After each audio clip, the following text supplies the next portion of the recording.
There are not two sides to bigotry, and there are not two sides to hatred. And if you choose to march with a flag that symbolizes the slaughter of millions of people, there are not two sides to that. The only way to beat the loud and angry voices of hate is to meet them with louder and more reasonable voices.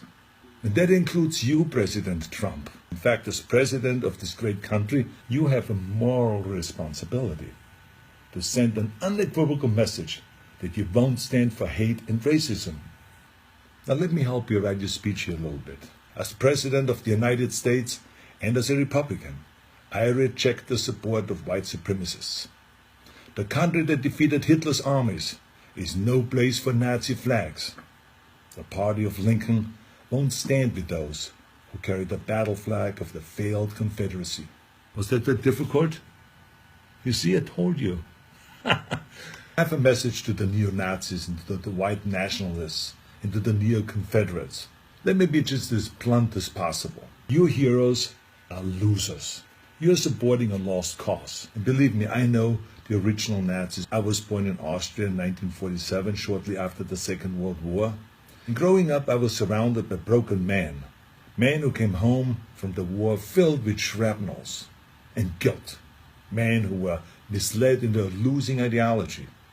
And I can tell you that these ghosts that you idolize spent the rest of their lives living in shame. And right now, they're resting in hell. I know that you weren't born with these hateful views.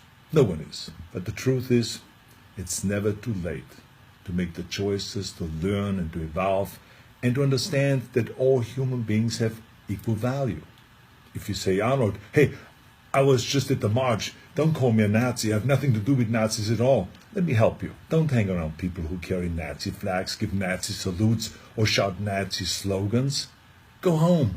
Or better yet, tell them that they're wrong to celebrate an ideology that murdered millions of people.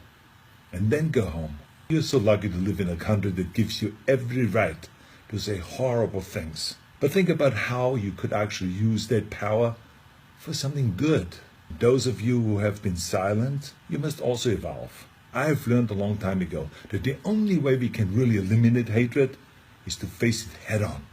This is not always comfortable, of course, but stereotypes about racism, religion, gender, anything else, they're like cancer.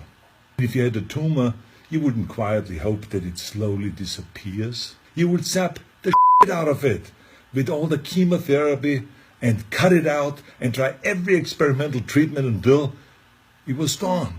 But this is no different. I mean, this is a difficult time for our country, of course.